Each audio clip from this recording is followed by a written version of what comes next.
여러분 안녕하십니까? 2월 3일 월요일 뉴스가 있는 저녁을 시작합니다. 신종 코로나 바이러스 감염증. 아직은 낙관도 비관도 하기 어렵고 계속 경계해야 할 상황입니다. 그런 중에 입원 환자가 상태가 좋아져서 퇴원을 검토하는 단계라고 합니다.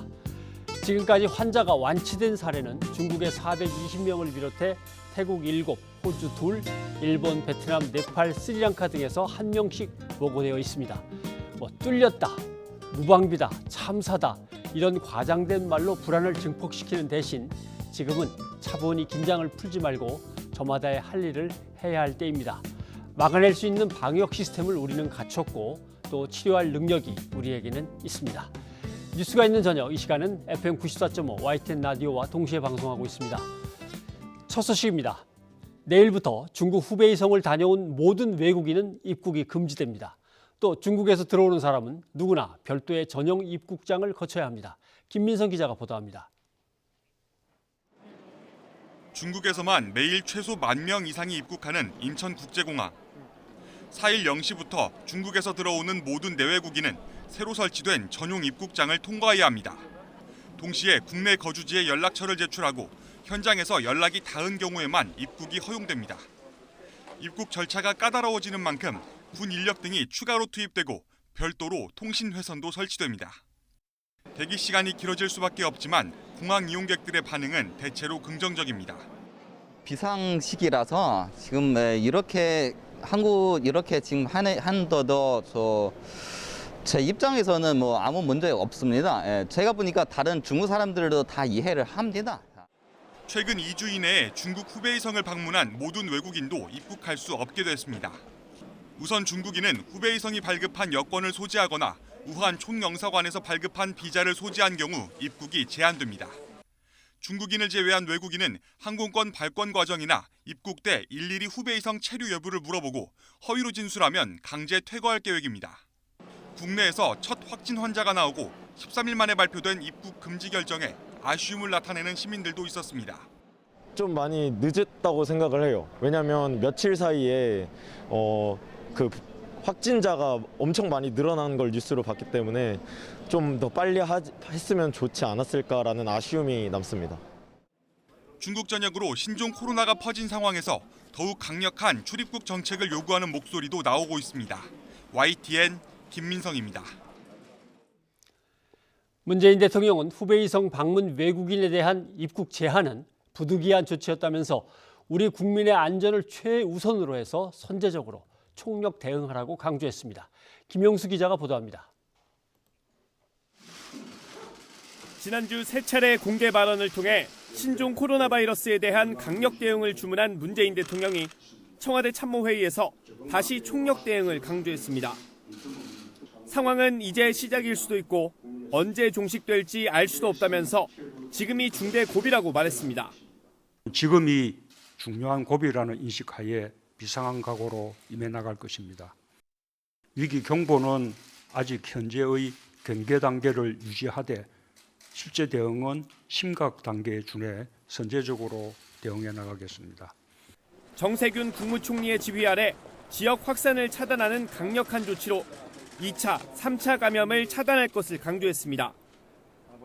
특히 어린이집과 유치원, 학교 등 아동이용시설과 다중이용시설의 방역을 강화해 국민의 불안감에 대응하라고 지시했습니다. 후베이성 방문 외국인 입국 제한과 제주도 무비자 입국 잠정 중단 결정은 우리 국민 안전을 위한 부득이한 조치였다고 정부 조치의 배경을 직접 설명했습니다.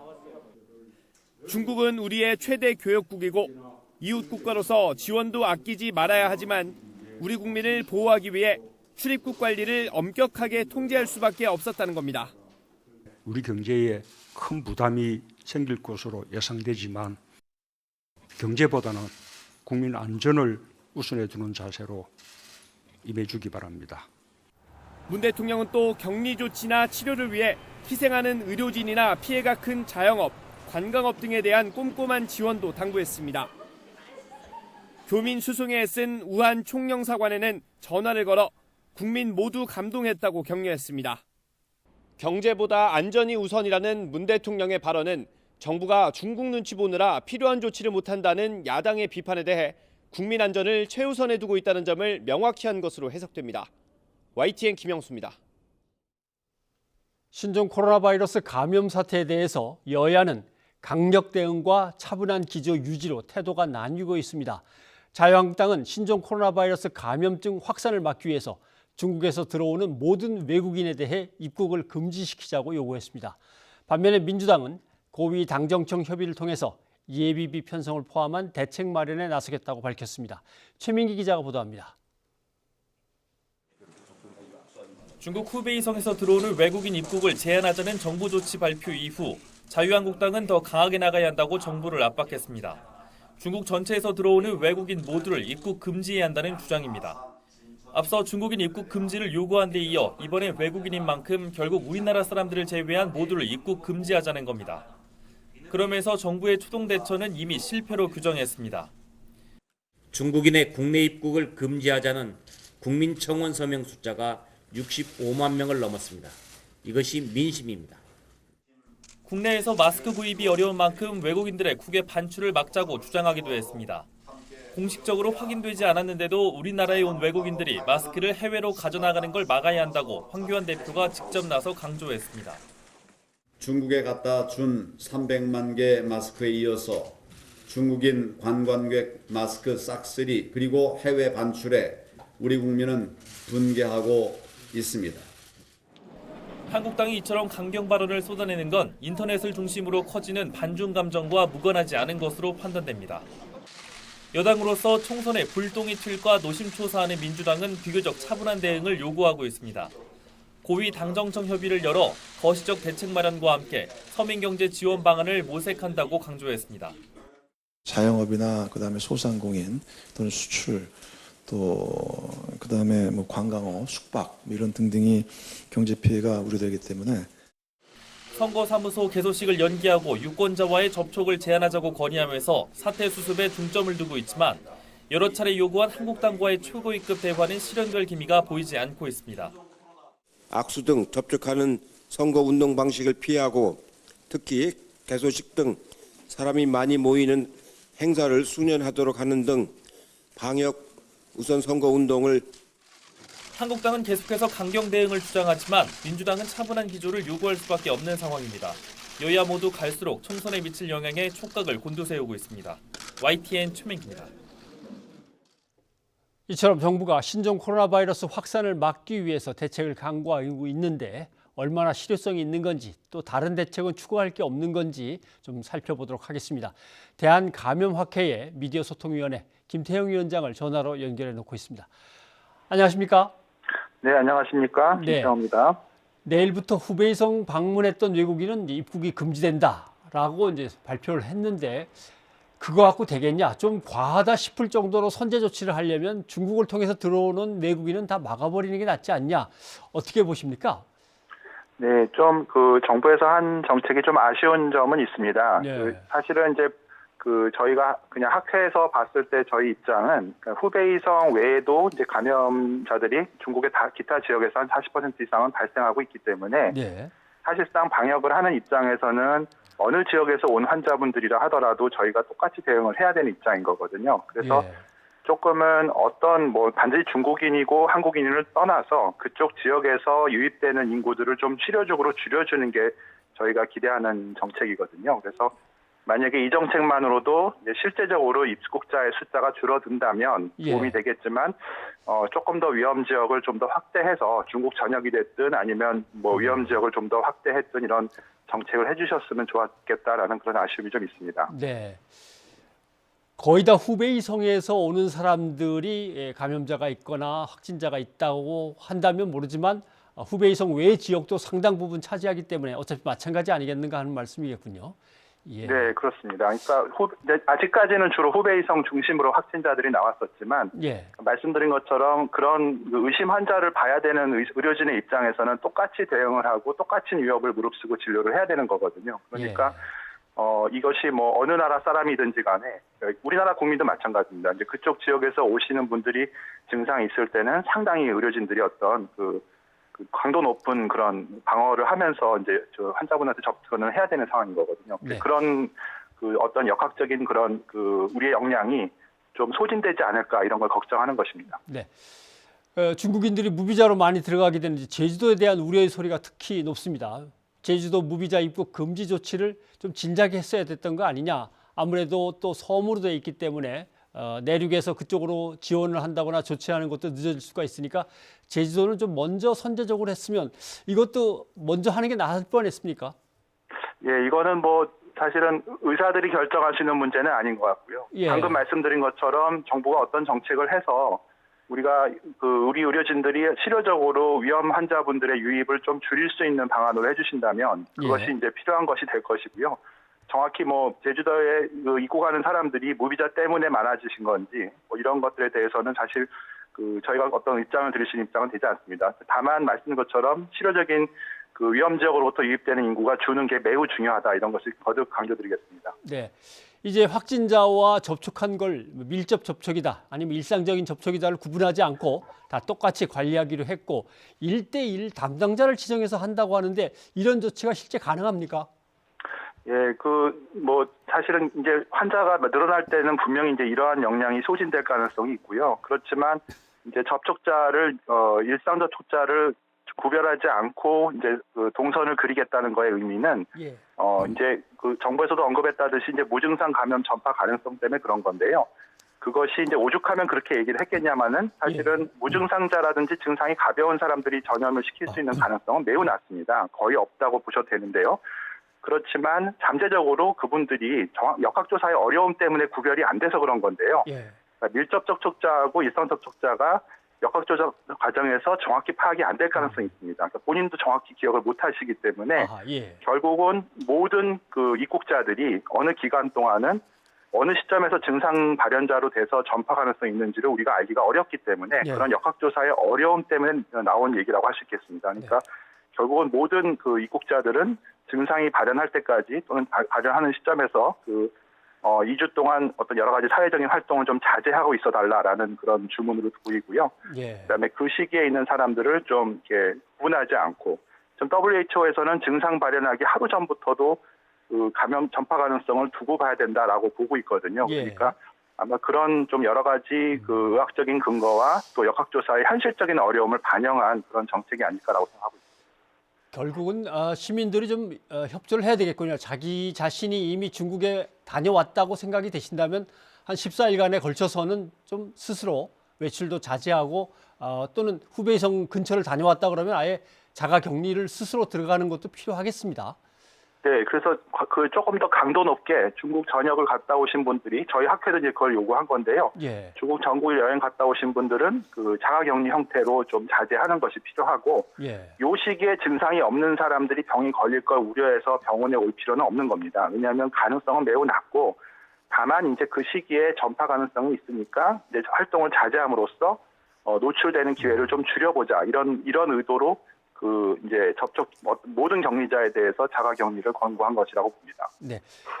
감염학회에서 그것 말고도 권고를 하신 정부에 대해서 이런 대책을 좀 세워주셨으면 좋겠다 권고하신 내용이 있다면 더 설명을 좀 해주시죠. 네, 설명드린 것처럼 조금 더 후베이성에 국한되지 않은 입국자의 수를 좀 줄여달라. 또 뭐 이것은 비단 외국인뿐만이 아니라 자국민의 여행도 좀 줄여서 자국민이 돌아오는 것들을 좀 막을 수 있게끔 하는 것이 필요하고요.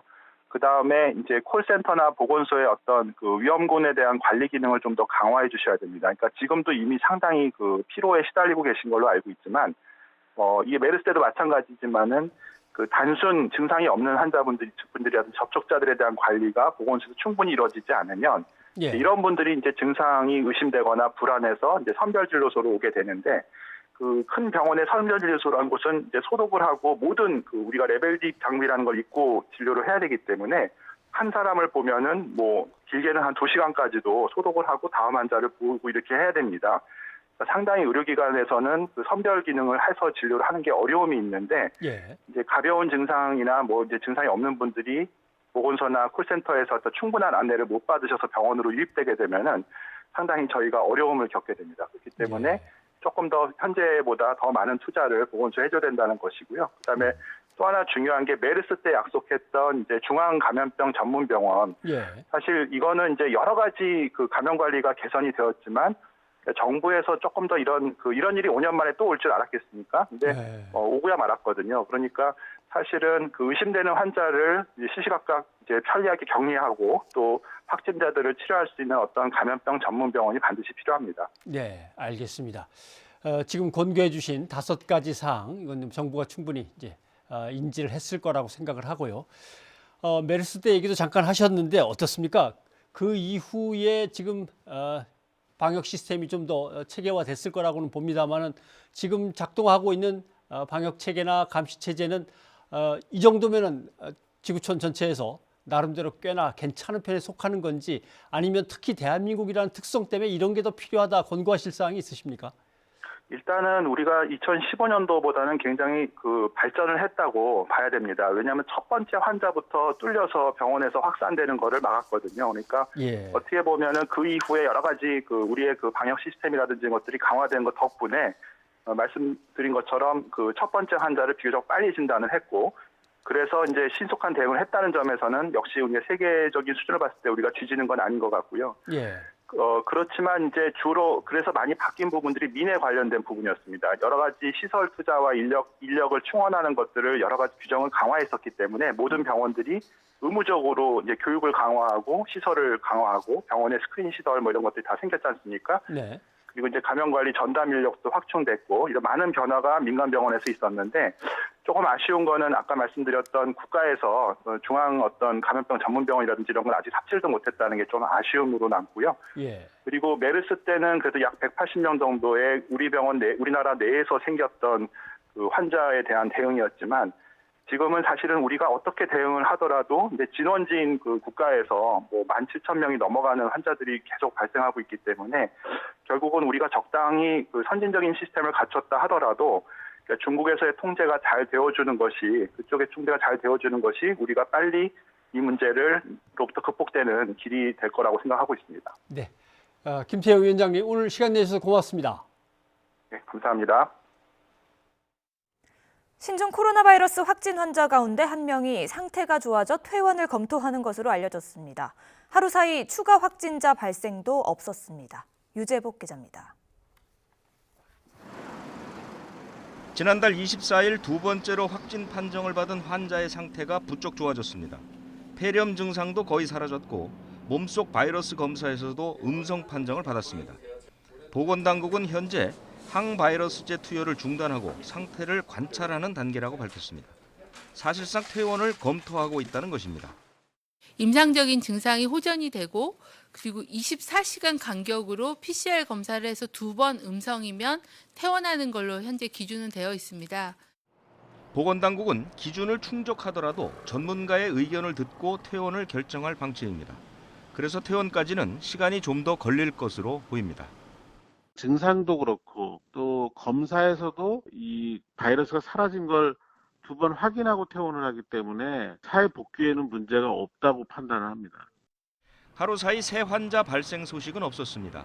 검사 대상자 490명 가운데 지금까지 확진 환자는 15명이고 414명은 음성이 나와 격리가 풀렸습니다. 중국 우한에서 두 번째로 입국한 교민 333명은 모두 음성 판정을 받았습니다. 증상이 있던 7명도 바이러스와는 관련이 없었습니다. 이에 따라 우한에서 들어온 교민 701명 가운데 확진 환자는 1명으로 확인됐습니다. YTN 유재복입니다. 제주 여행 뒤 중국에서 신종 코로나 바이러스 확진 판정을 받은 중국인이 제주에서 해열 진통제를 구매한 사실이 뒤늦게 밝혀지면서 의심 증상이 있었던 것이 아니냐 하는 의문이 제기되고 있습니다. 또 이 중국인은 우한 출신으로 확인됐고 동선이 추가로 드러나며 모두 9명이 격리됐습니다. 유종민 기자입니다. 제주를 다녀간 중국인 관광객 A씨가 귀국 후 신종 코로나 바이러스 확진 판정을 받은 것은 지난달 30일입니다. 제주에 머무는 동안 감염 증세가 없었으나 귀국 후 발열 증세를 보였습니다. 그런데 A씨는 제주 여행 기간에 해열 진통제를 구매한 사실이 뒤늦게 밝혀졌습니다. 다만 제주도는 약사의 진술과 A씨 딸의 말을 종합한 결과 당시 이상 증상이 없었고 지인에게 주려고 산 것으로 추정했습니다. 제주도의 설명에도 불구하고 의심 증상이 있었다면 전파 가능성은 클 수밖에 없습니다. 조금 안 좋죠, 기분이. 제주는 좀 안전할 줄 알았는데 좀 많이 좀 안 좋네요. 불안하고. A씨의 동선도 추가로 확인됐습니다. A씨는 중국 우한 출신으로 양저우를 거쳐 제주에 들어온 것으로 확인됐습니다. 제주시 호텔에 머물면서 다른 중국인들과 함께 성산 일출봉과 우도, 면세점 등을 방문했고 시내버스를 이용해 제주 구시가지를 다닌 것으로 드러났습니다. 또 제주시 누에마루 거리에서 옷가게와 편의점 등을 이용했습니다. 이 때문에 중국 관광객이 묵었던 호텔 직원 등 모두 9명이 집중 관찰 대상자로 분류돼 자가 격리됐습니다. 또 편의점 점주 등 3명은 능동 감시 대상자로 분류됐습니다. 확인된 동선에 따라 숙소 직원 5명에 의해서 버스 운전기사 1명, 또 옷가게에서 계산을 담당했던 직원 1명, 편의점 종사자 2명 등 9분을 자가격리하고 있습니다. 제주도는 A씨가 체류 당시 다녀간 경로 등을 면밀하게 파악해 추가로 공개하기로 했습니다. 하지만 A씨가 애초 제주에서부터 감염 증상이 있었을 가능성도 있어 불안감은 커지고 있습니다. YTN 유종민입니다. 정부가 어제 중국 전체에 대한 여행 경보를 철수 권고로 높인다고 발표했다가 확정이 아니라며 검토할 예정이라고 한 발 물러섰습니다. 발표 4시간 만에 수정한 것인데요. 국민에게 혼선을 줬다며 뒤늦게 사과했습니다. 한영규 기자입니다. 박능우 중앙사고수습본부장은 일요일 브리핑에서 중국 후베이성에서 입국하는 외국인은 감염 위험성이 낮아질 때까지 입국을 금지한다고 발표했습니다. 그러면서 중국에 대한 여행 경보를 상향하고 내국인이 관광 목적으로 중국을 방문하는 것도 막겠다고 밝혔습니다. 중국 전역의 여행 경보를 현재 여행 자제 단계에서 철수 권고로 상향 반영하며 관광 목적의 중국 방문은 금지됩니다.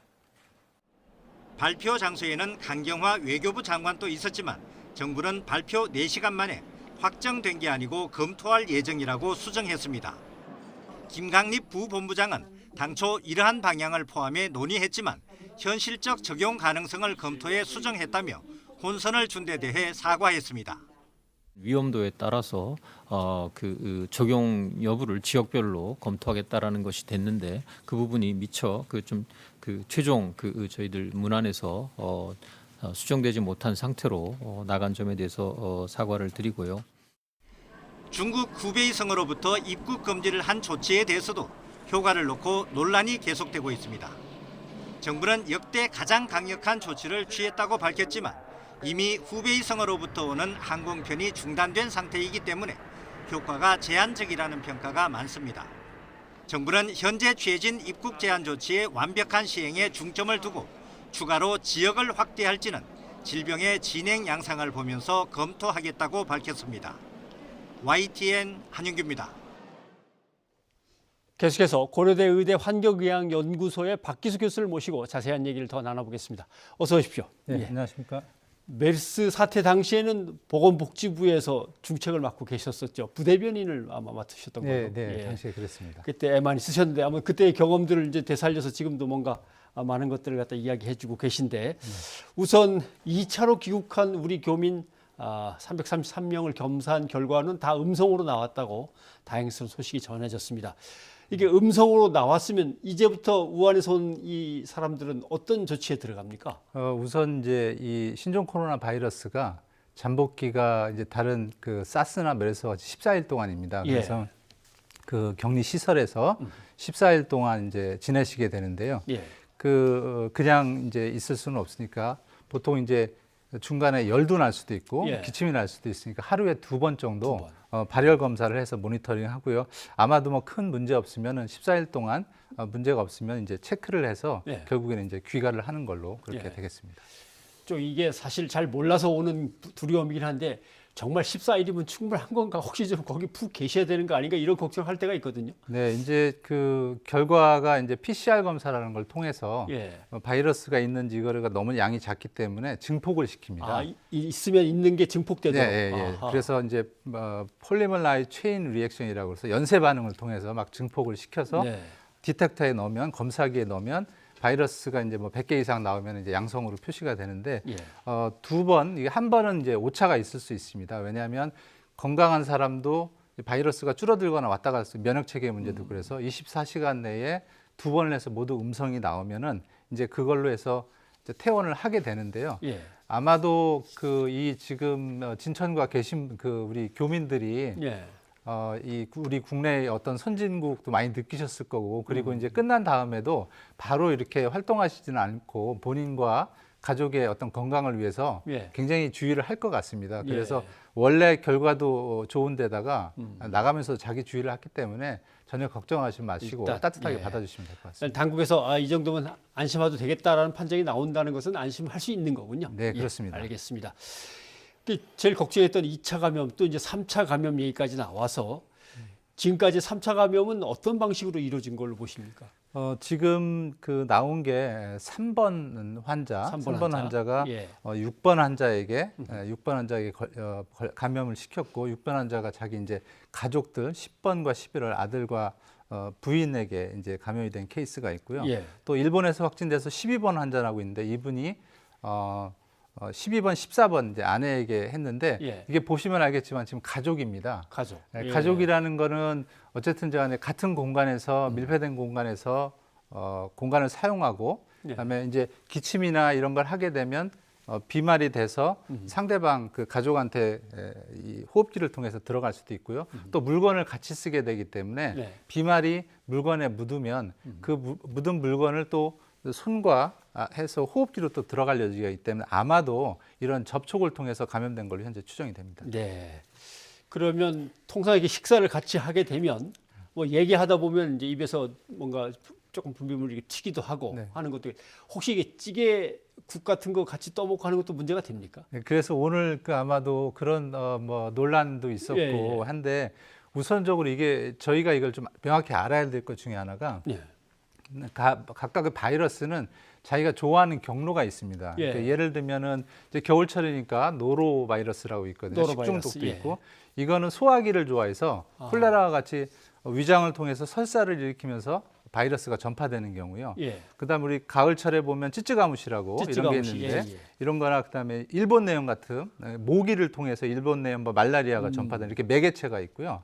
또 직접 접촉은 에이즈 같은 게 있는데 예. 이번 지금 사스, 메르스, 인플루엔자, 신종플루 이런 거는 호흡기를 통해서 갑니다. 예. 소화기를 통해서 가는 게 아니기 때문에 네. 그래서 예를 들면은 제가 이거 뭐 하나 가지고 왔는데 예, 예. 뭐. 이게 이제 제가 만약 기침을 한다고 생각을 예. 하면 제가 기침을 애취하면서 이렇게 뿌리면은 예. 이렇게 포물선을 지금 보면서 이렇게 이렇게. 포물선을 보면서 이게 날아갑니다. 예. 이 정도로.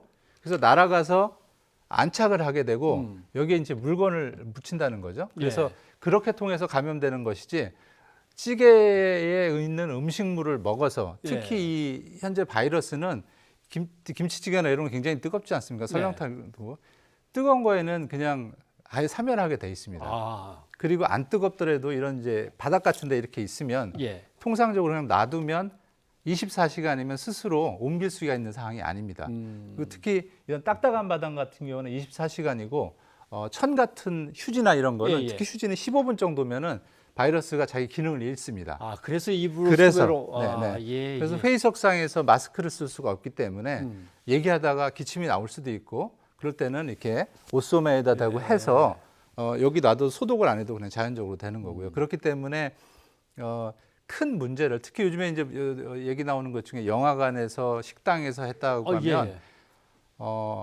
바이러스도 하루 이틀이면 없어지는 데다가 소독을 하기 때문에 걱정하지 마시고 요즘에 사회 경제적으로도 이 메르스 때도 그렇지만 굉장히 어렵기 때문에 예. 그냥 방문하셔도 된다 이렇게 되겠습니다. 그 말씀을 듣고 보니까 이게 맞닿는 곳이 딱딱한 곳이냐 섬유에 따라서 완전히 다르군요. 예. 그러면 혹시 차라리 김치찌개보다 더 위험한 거는 지하철의 뭐 열차 손잡이라든가 네. 뭐 문의 손잡이 네. 또는 뭐 이것저것 만지다가 또 만지게 되는 휴대폰 이런 게 오히려 걱정이 더 되는 거 아닙니까? 그렇습니다. 휴대폰 같은 경우는 본인이 계속 쓰시면 문제가 안 되고요. 예. 다른 사람한테 돌려본다면 제가 문제가 있을 거고요.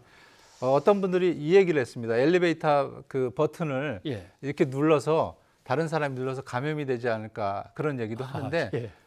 확률적으로는 있습니다만 매우 희박합니다. 예를 들면은 감염이 되려면 제가 신종 코로나 환자에서 기침을 해서 예. 제 손으로 만져서 엘리베이터 버튼을 누르고 그와 동시에 타신 분이 그 버튼을 똑같이 눌러서 자기 코를 만져서 어쩐 식으로 이렇게 들어가는 구조. 예. 근데 확률적으로 이거는 같은 굉장히 버튼을 누르자마자 그 사람이 또 얼굴을 만져야 되는 이렇게 되는데. 그런 상황이기 때문에 세상에 가능성이 없는 건 없지만 굉장히 어렵기 때문에 그것까지 걱정을 하지는 않으셔도 될 것 같습니다. 알겠습니다.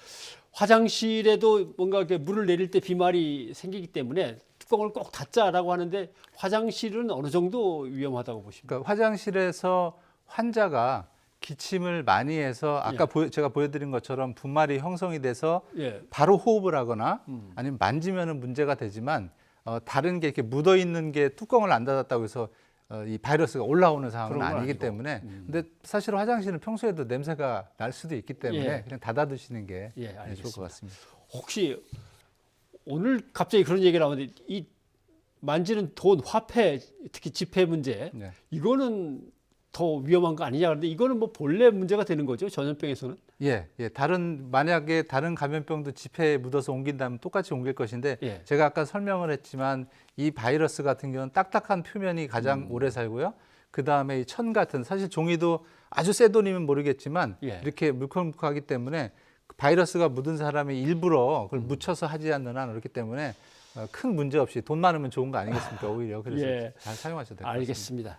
알겠습니다. 지금 얘기를 자세히 해주시니까 이제 대충 어느 정도 어떤 부분에서 조심해야 된다라고 하는 것 이제 짐작이 가는 것 같습니다. 그런데 어떻습니까? 이동 경로에 따라서 뭐 카페, 극장 다 문제가 되는데 아까 말씀하셨던 것처럼 24시간이면 일단 소멸되는 데다가 거기다 미리 소독까지 또 다 하고 한다면은 그렇게 걱정할 건 아니라고 했는데 접촉한 사람들을 다 이렇게 추적해서 조사한다는 게 어느 정도 가능한 건지 사실 아직도 그 빠져나간 사람들이나 연락이 안 닿는 사람들 다 걱정스러운데 가능한 겁니까? 그런 조치가?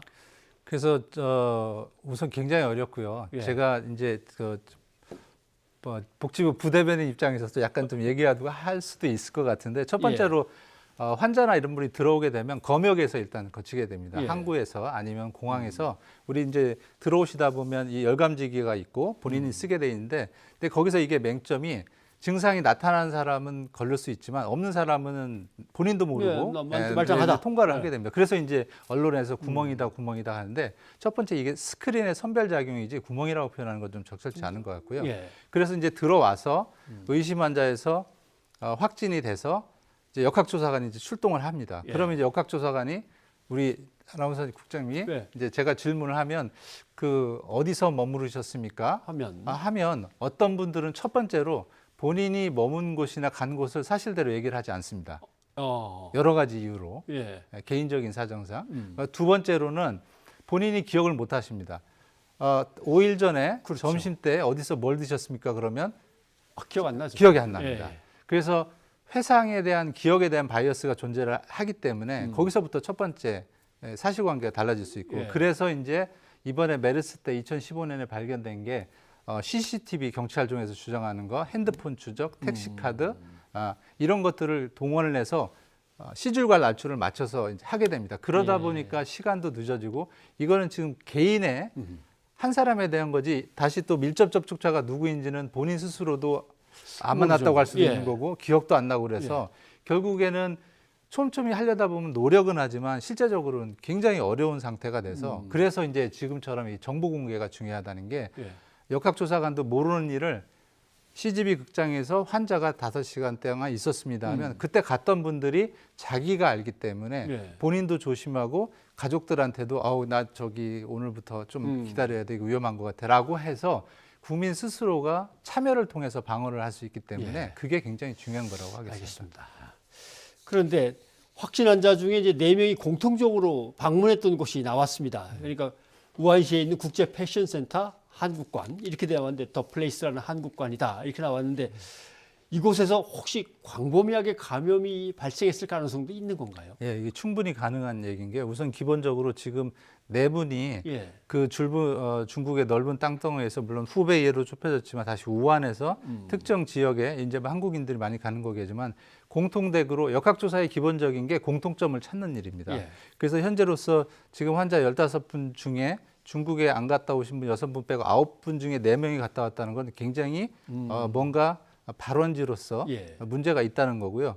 그래서 지금 현재 여기서 어떻게 됐는지는 역학조사를 해봐야 됩니다. 이게 이제 개인 간에 이 한국 사람들이기 때문에 접촉을 했을 수도 있고, 여기 보면 화장실을 지금 다녀온 거에 보면 화장실을 같이 이용했다고 돼 있어서 옛날에 평택 성모병원도 그렇고 다른 데도 보면 같이 공통적으로 나눴을 수 있는데 그게 대부분 화장실이나 그런 곳이거든요. 그러니까 손도 같이 닿을 수 있고 묻을 수 있고, 그렇기 때문에 이 점에 중점을 둬서 역학조사가 좀 더 충실히 되고, 아마 그쪽에서 오신 분들은 미리 스스로 자진적으로 신고를 해서 자가격리도 필요한 시점일 것 같습니다.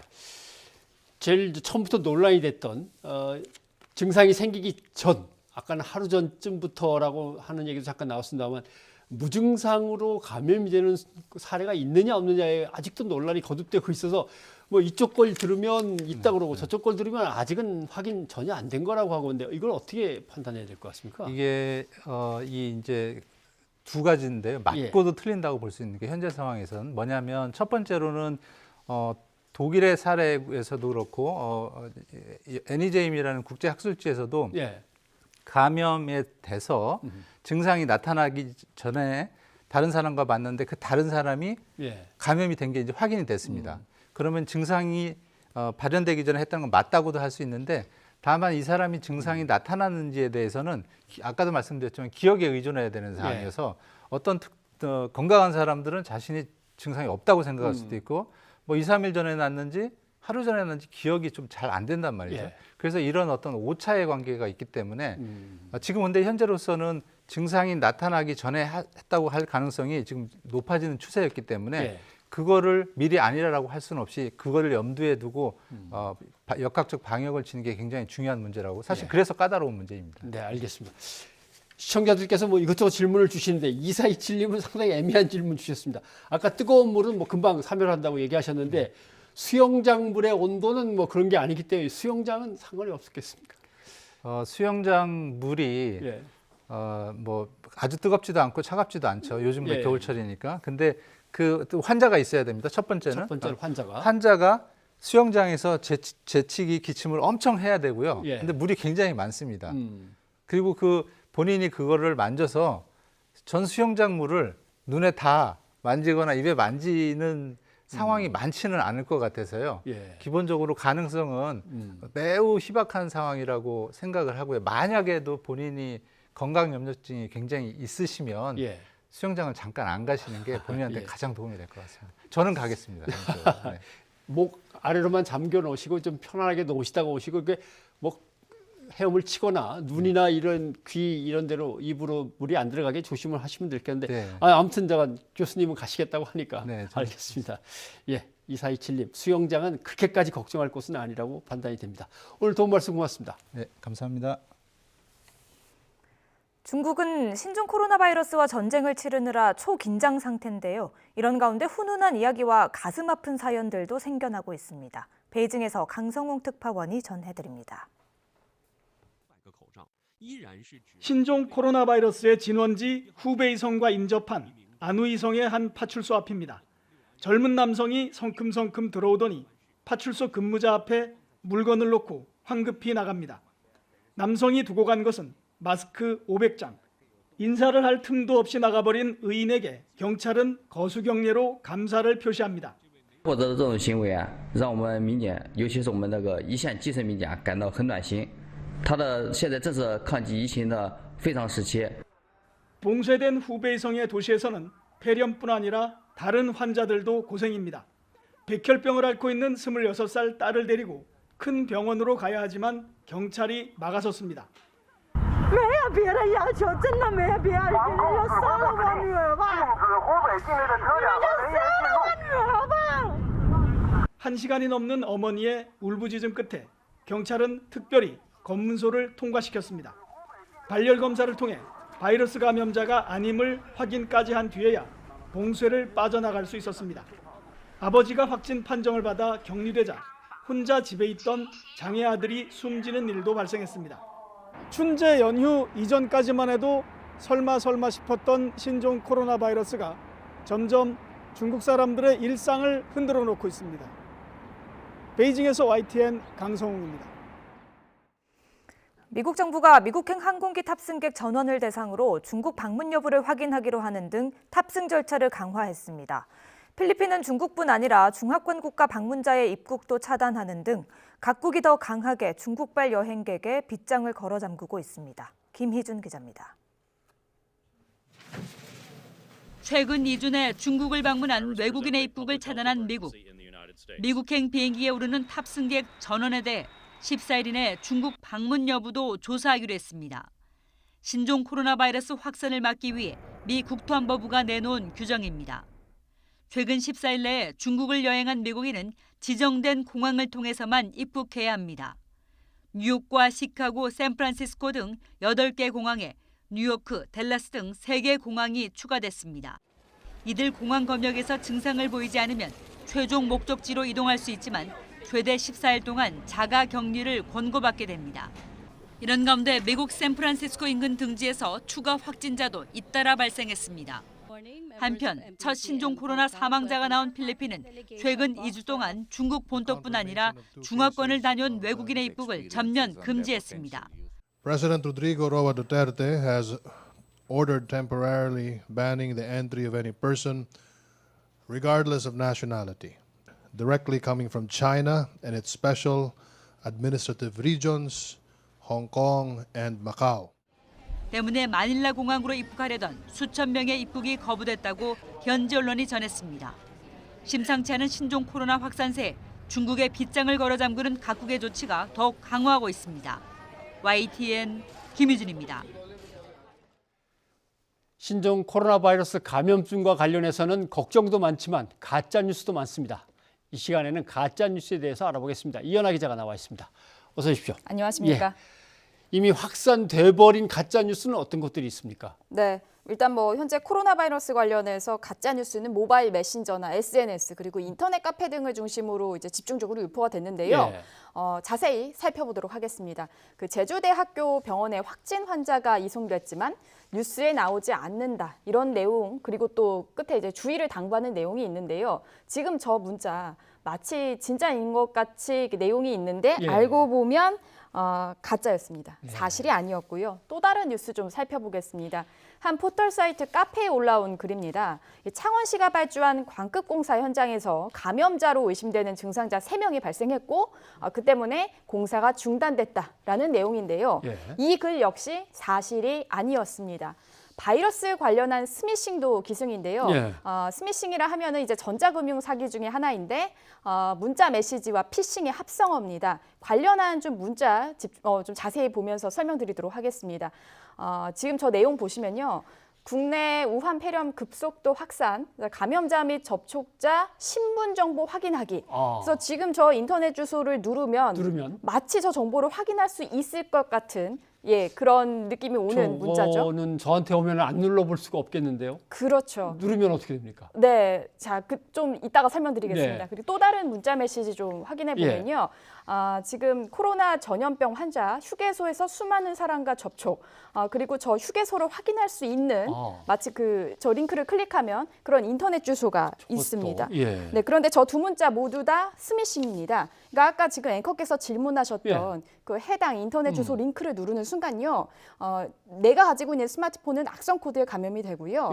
그리고 이후에는 나도 모르는 사이에 소액 결제가 되거나 혹은 이 핸드폰에 갖고 있는 나의 중요 정보 혹은 금융 정보가 모두 다 빠져나가게 되는 겁니다. 네. 근데 기자들은 저거 안 눌러볼 수가 없겠습니다. 기자들한테 온다면. 네. 저 상황 또는 저 장소를 갖다 확인해야 될 것 같은데. 네. 난감한 일이네요. 그래서 지금 경찰이 주의를 주고 있습니다. 국내 말고 해외에서도 역시 마찬가지죠? 네, 그렇습니다. 해외에서도 상황이 상당히 심각한데요. 세계보건기구 WHO도 이 가짜뉴스 관련해서 지금 상당히 우려를 나타내고 있습니다. 바로 이 어제 나온 보고서에 따르면요. 그 신종 코로나 바이러스가 전 세계로 빠르게 확산하면서 허위 정보도 범람하고 있다는 건데 WHO는 이를 정보, 이 정보라는 단어와 감염병 확산을 뜻하는 영어 단어인 인포데믹으로 좀 표현을 했습니다. 네. 즉, 저 표현은 이제 정보 감염증이라고 볼 수 있는 거죠. WHO도 이제 상황 정리에 나섰습니다. 뭐 한간에서는 중국산 물건 그리고 중국산 우편물을 통해서 감염 우려에 대한 이야기가 파다했거든요. 예. 여기에 대해서도 답을 했는데 바이러스가 그렇게 오래 생존하지 못한다. 그렇기 때문에 중국산 소포나 우편물은 모두 다 안전하다라고 이야기를 했고요. 또 참기름이나 표백제가 감염을 차단한다 이런 예. 소문이 있었는데 이 소문은 근거가 없다, 예. 거짓이다라고 밝혔습니다. 진짜 표백제로 그렇다고 손을 씻거나 하면 난리가 나겠죠. 네, 손이. 오히려 더 예. 해롭다라는 겁니다. 알겠습니다. 그런데 가짜 뉴스를 맨 처음에 이제 만든 사람이 있고 또 유포시킨 사람도 있고 뭐 복잡하겠습니다만은 맨 처음에 만든 사람은 어떤 처벌을 받는 겁니까? 일단 뭐 작성자의 구체적 혐의는 뭐 수사를 해봐야 알겠지만요. 뭐 현재까지 나와 있는 걸로 뭐 명예훼손이나 업무방해 등의 혐의 등으로 처벌을 받을 수가 있습니다. 네. 그리고 말씀하신 대로 최초 작성자뿐만 아니라 중간 유포자까지도 수사와 처벌 대상이 될 수 있는데요. 앞서 말씀드린 그 가짜 뉴스 3건 모두 현재 경찰이 수사하고 있습니다. 그리고 경찰 뭐 좀 밝혀진 바로는 스미싱 문자뿐 아니라 뭐 4번 확진자 사망설 관련한 가짜 뉴스도 있었거든요. 예, 뭐 이런 거 관련해서 총 10여 건 정도의 수사를 벌이고 있는 상황입니다. 경찰은 또 앞으로도 가짜 뉴스 모니터링 강화하겠다. 그리고 중간 유포자 등 가짜 뉴스 관계자에 대해서 추적을 끝까지 하겠다라는 입장입니다. 바이러스가 확산되는 사태니까 네. 뭐 백신 이런 게 주요 이슈가 될 줄 알았는데 오히려 주요 이슈가 된 거는 마스크입니다. 그렇습니다. 이 마스크 상황 좀 들어보죠. 네, 일단 신종 코로나 바이러스 발생 이후에 약국과 편의점에서는 뭐 마스크 사려는 사람들로 줄을 이었고요. 온라인 쇼핑몰도 역시 같은 상황이었습니다.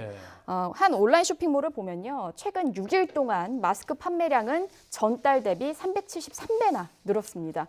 그리고 서울시가 이제 바이러스 확산을 막기 위해서 지하철에 무료 마스크를 한번 배치를 했었는데요. 30분 만에 동이 났고요. 그리고 세정제는 아예 통째로 사라지기도 했습니다. 서울시는 그렇기 때문에 영무원에게 받아가는 식으로 마스크 지급 방식을 바꿀 예정이라면서요. 시민의식을 지켜달라 이렇게 호소까지 한 상황인데요. 결국에는 이 마스크 시장은 물건이 부족해서 못 파는 상황이 됐고 이에 따라서 가격도 상당히 빠르게 오르고 있습니다. 현재 인터넷에서는 원래 마스크 한 60개 5만 원 정도 판매 가격이요. 한 6배 정도 올라서 30만 원 정도에 판매가 되고 있고요. 또 이미 지불을 해서 마스크를 주문했다 하더라도 품귀 현상으로 해서 일방적으로 주문이 취소되는 경우도 있습니다. 예.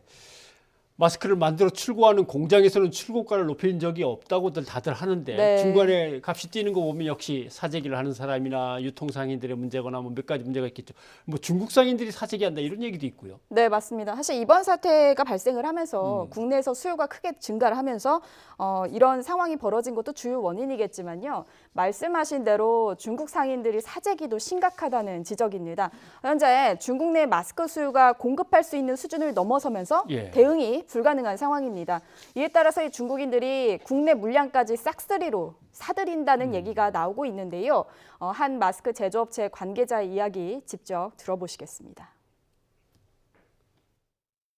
150종 정도가 그 마스크를 공급해주면 초기에는 500원을 주겠다. 그 다음에는 1,000원을 주겠다. 지금은 1,700원을 주겠다까지 올라가 있죠. 120억을 저희 회사 통장에 꼽아준다는. 방송용으로 적합할지 모르겠지만 그런 분들이 지금 줄을 서 있는 상황이고요. 중국인들인가요, 주로? 그게 대부분 수출입니다. 네. 참. 결국은 뭐 국민들로서는 저런 매점 매석 때문에 또 불안해하는 건데 정부가 뭔가 해법을 내놔야 되지 않겠습니까? 네, 현재 정부가 판단하기로도요. 현장에 있는 이 마스크에 대한 매점 매석 도를 넘었다라고 판단했기 때문에 대책을 내놨는데요. 이에 따라서 마스크 매점 매석 관련해서 관련 고시가 오는 6일부터 시행한다고 밝혔는데 어떤 내용이냐면요. 앞으로 이 마스크 매점 매석에 걸리게 되면은 2년 이하 징역이나 5천만 원 이하 벌금 등 처벌을 받게 됩니다. 이와 함께 정부는 마스크 공급 부족으로 문제가 발생할 경우에는 정부가 주도적으로 생산 계획을 만들고요. 사업자에게 지시하는 긴급 대책도 내놨는데요. 이런 정부의 대책이 시장의 마스크 품귀 현상을 해결할 수 있을지는 좀 더 지켜봐야 할 것으로 보입니다. 네, 이현아 기자 수고하셨습니다. 감사합니다. 신랑 신부는 앞으로 서울 주거 포털에서 신혼집 도움을 받으세요. 신혼부부 전월세 보증금 최대 2억 원 지원 1월 1일부터.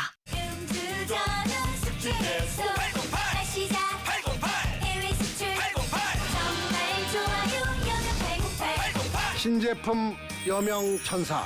여명천사? 정말 좋아요. 어디 이런 집 없을까? 자연과 함께하는 당신만을 위한 특별한 집. 합리적 가격으로 고객의 부담을 덜어주는 이동식 목조주택 전문회사 성심건업. 신용을 지키지 않는 사람들로 빛을 잃어가는 우리의 사회. 고려 신용정보가 밝히겠습니다.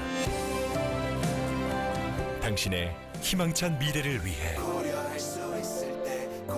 고려 신용정보. 신종 코로나 바이러스 우려가 커지고 방역에 총력을 기울이는 상황인데요. 국회도 논의할 걸 해야겠죠. 여야가 2월 임시국회를 열기로 합의했다고 합니다. 네, 당장 바이러스 감염 사태와 관련돼 있는 검역법 등을 처리를 해야겠죠. 그리고 또 아직 패스트트랙 전국의 앙금이 서로에게 남아 있어서 혹시 또 싸움만 벌이다 끝날 수도 있지만 그러지 않을 거라고 성숙한 모습을 보여줄 거라고 믿습니다. 한윤희 기자가 보도합니다. 여야가 2월 임시국회를 여는데 합의했습니다. 30일 회기로 교섭단체 대표 연설과 대정부 질문, 상임위원회 활동과 본회의 법안 의결까지 진행한다는 계획입니다. 빨리 하느냐 조금 내부적으로 쟁점 있는 부분을 협의해 나가면서 일정을 잡느냐 이런 의견이 있었는데 협의해 나가면서 일정을 잡기로 그렇게 했다는 말씀드립니다.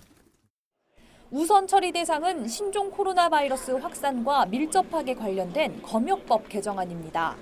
더불어민주당 기동민 의원이 대표 발의해 법사위에 계류 중인 법안은 입국 당시뿐만 아니라 그 후에도 상태 추적이나 격리 요청을 가능하게 하는 등 검역을 확대하는 내용을 담고 있습니다. 자유한국당은 이 법안이 예방에 초점을 맞추고 있는 만큼 원유철 의원이 사후 처리를 보완해 발의한 법안도 함께 처리돼야 한다는 입장입니다. 이 법안은 이번처럼 감염 지역을 거친 외국인의 입국을 제한할 때 논란이 생기지 않도록 법적 근거를 만들기 위한 겁니다. 빨리 이 법이 상임위와 법사위 함께 통과되어서 이번 이 사태를 종결하는 데 국회 차원의 큰 도움이 되었으면 하는 바람이고. 상황이 긴박한 만큼 빠른 처리를 언급하고는 있지만 2월 국회가 순조롭지만은 않을 것으로 보입니다. 패스트트랙 정국에 대한 한국당의 분노가 여전하기 때문입니다. 한국당은 공수처법 등을 강행 처리한 데 대한 사과를 요청했지만 민주당은 오히려 경찰개혁법안 처리를 제안하며 기싸움을 이어갔습니다. 여기에 총선을 앞두고 가장 민감한 선거구 획정도 결론 내려야 하는 만큼 2월 임시국회에서도 여야 대립은 불가피할 것으로 보입니다. YTN 한연입니다.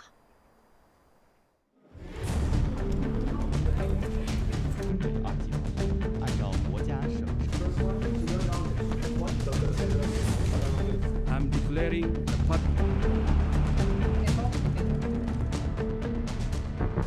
문 대통령은 과하다 싶을 정도로 강력한 선제 조치를 강조했습니다. 우리 정부가 방역 대응에 예산 208억 원을 신속 집행하기로 했습니다. 중국 우한에 고립된 우리 국민을 데려오기 위해 정부가 전세기 4대를 띄우기로 했습니다.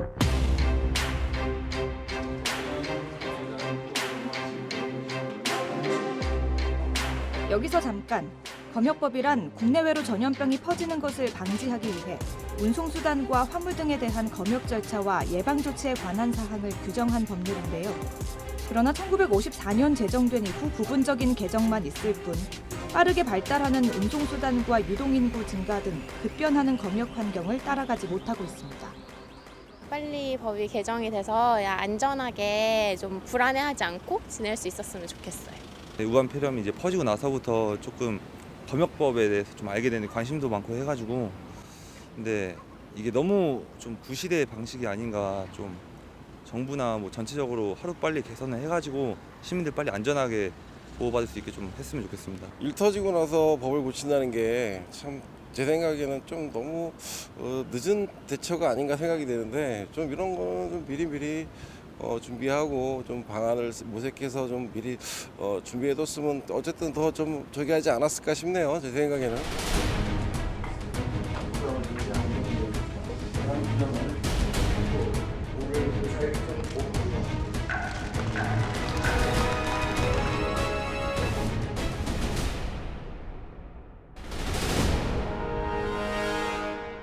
검역법 개정안을 대표 발의하셨잖아요.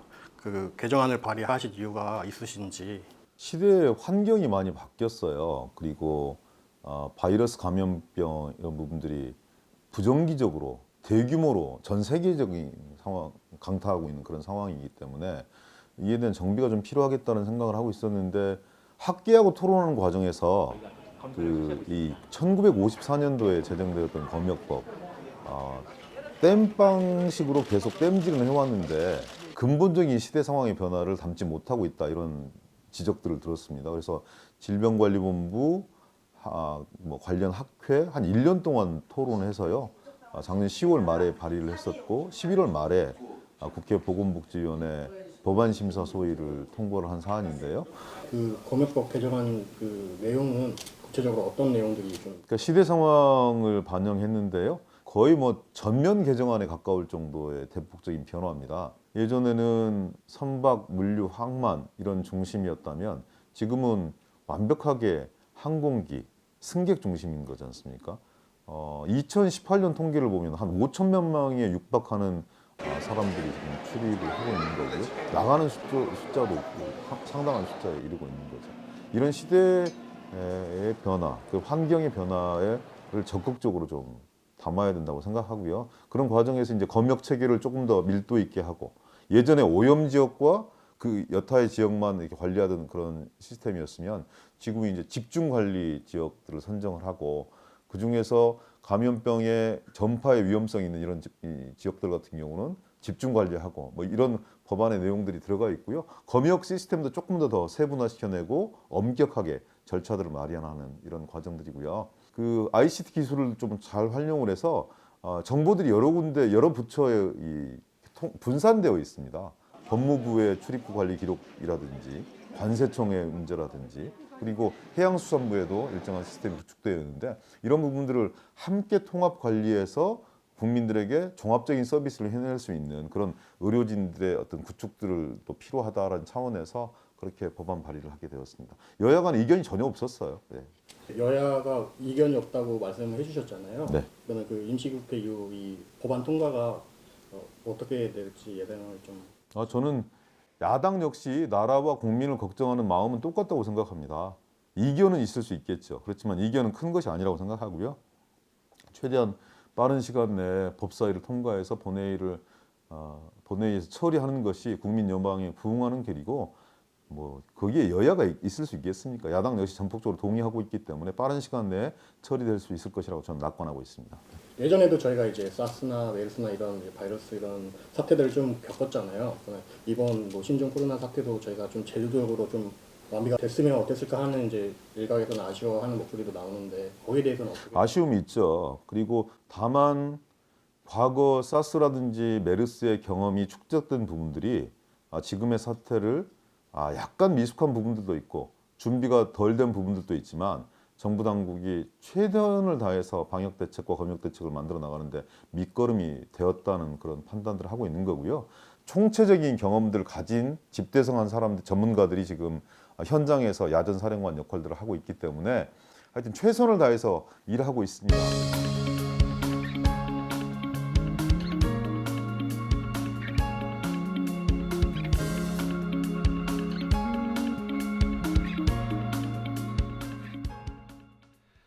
네, 검역법 개정안이 지난해 발의가 됐는데 이것저것에 떠밀려서 결국 아무것도 처리 못하고 국회에 그냥 계류돼 있었다는 거군요.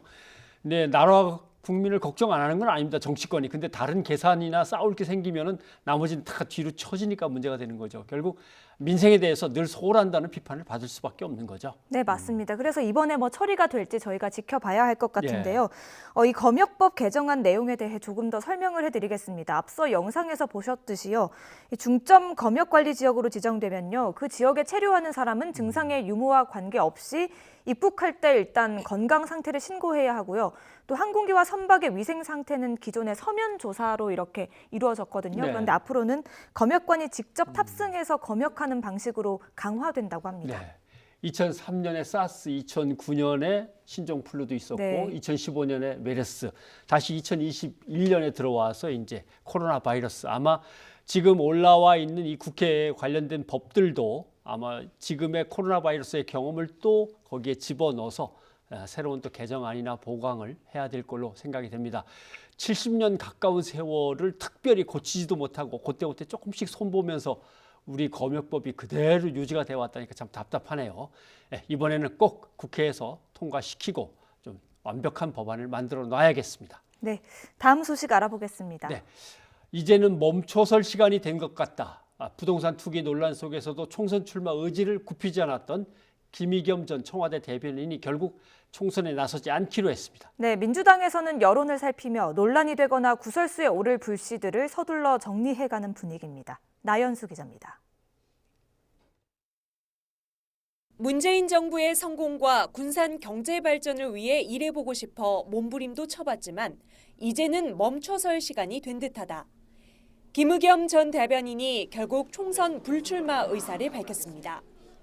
불과 하루 전까지 민주당 이해찬 대표에게 메시지를 띄워 경선 가산점도 포기할 테니 예비 후보로만 뛰게 해달라고 읍소했지만 당내에는 이미 부동산 투기 논란에 휘둘릴 수 없다는 부정적인 기류가 확고했습니다. 민주당 공천 후보자 검증위원회는 청와대 하명 수사 의혹 등으로 재판에 넘겨진 송병기 전 울산경제부시장에 대해서도 적격 여부 결론을 내지 않고 공천관리위원회에 정밀 검증을 요청했습니다. 경제부시장 때까지만 해도 출마 계획이 없더니 돌연 출마하는 이유가 석연치 않다는 겁니다. 출마의 어떤 동기와 배경 자체가 조금 얼른 납득되지 않는 측면이 있습니다. 수사가 진행되고 또 기소가 된 상황에서 강의 중 부적절한 농담으로 물의를 빚은 김광수 서강대 교수에 대해서도 정밀 검증을 요청했고 출마는 하겠다면서 검증 신청을 하지 않은 정봉주 전 의원에 대해서는 상응하는 불이익이 있을 거라고 해 본인이 출마를 접지 않는 한 공관위의 철저한 심사를 피할 수 없게 됐습니다. 이처럼 민주당은 총선을 앞두고 논란이 될 만한 부분을 정리하고 가자는 분위기입니다. 이 와중에 최근 영입된 이수진 전 판사는 언론 인터뷰를 통해 지역구가 아닌 비례대표로 갈 생각을 내비쳤습니다. 처음에는 정말 씩씩하게 지역구 가겠습니다라고 했는데 네. 이제 이렇게 또 어느 막 정말 비방이 더 커지니까 지금은 지역 저 비례라도 가야 되나 뭐 이런 생각을 하긴 하지만 자신을 둘러싼 여러 비방에 억울함을 호소하면서 나온 말이지만 앞서 현직 법관 신분 때도 최재성 의원의 영입 요청을 공개했던 만큼 당내 불편한 기색이 감지됩니다. 민주당 핵심 의원은 YTN과의 통화에서 영입 경로를 말할 때부터 문제가 있었다고 본다며 이 전 판사가 너무 경솔한 것 같다고 우려했습니다. 지역구 세습, 미투, 부동산 투기 의혹까지 지금까지는 논란의 당사자들이 스스로 물러나는 모양새로 당에 부담을 덜었습니다. 정밀 검증으로 남은 논란의 불씨마저 잡겠다는 민주당은 이제 영입 인재들의 돌발 언행에도 주의를 기울여야 할 상황입니다. YTN 나연수입니다. 자유한국당의 비례위성정당인 미래한국당의 대표 자리에 4선의 한선교 의원이 오를 것으로 보입니다. 네, 한선교 의원은 불출마 선언을 이미 해놓고 있는 상태입니다. 미래한국당은 모레 중앙당 창당대회를 열 계획인데 한석규 의원 외에도 불출마를 선언한 한국당 의원 일부가 자리를 옮길 것으로 보입니다. 우철희 기자의 단독 보도입니다. 제 의원 생활 중에 탄핵되시고 감옥에 가신 박근혜 대통령께 정말 죄송합니다. 저를 용서해 주십시오. 원조 친박으로서 박근혜 전 대통령에게 죄송하다면서 눈물의 불출마 선언을 했던 자유한국당 한선교 의원. 사실상 정계 은퇴라고 소회를 밝힌 지 한 달여 만에 한 의원은 한국당의 비례정당인 미래한국당의 대표를 맡기로 했습니다. 황교안 대표가 직접 제안하면서 창당을 불과 며칠 앞두고 전격적인 결정을 내린 것으로 알려졌습니다. 한 의원은 YTN과의 통화에서 미래한국당 대표를 맡는 것이 한국당과 총선 승리를 위해 도움이 된다는 판단 아래 고심 끝에 수락하기로 했다고 밝혔습니다. 실무 준비를 마친 미래한국당은 모레 중앙당 창당대회를 열고 본격적인 선거 준비에 돌입합니다. 다만 누구와 함께할 것인가는 아직 해결되지 않은 숙제입니다. 이미 불출마를 선언한 다른 의원들에게도 합류 제안이 가고는 있지만 대부분 뜨뜻미지근합니다. 한국당 내부에서는 상위 기호를 받기 위해선 많은 의원들이 미래한국당으로 옮겨야 하는 만큼 한 의원이 결단을 내렸다는 평가가 나오는가 하면 당내 거물이 많은데 황 대표가 자신의 초대 사무총장인 한 의원을 낙점하면서 한계를 드러냈다는 비판도 나오고 있습니다. 여기에 민주당은 불출마 의원들이 당을 옮기도록 권유한 건 황 대표가 정당법 등을 위반한 것이라며 검찰에 고발하겠다고 맞섰습니다. 이런 비판에도 한국당은 비례 위성정당 창당을 가시화하면서 총선 승리를 위한 날을 벼리고 있습니다. 다만 황 대표가 불출마 선언자를 도로 기용하는 건 그동안 강조해온 쇄신 의지를 흐린다는 비판 역시 당 안팎에서 제기되고 있습니다. YTN 우철입니다.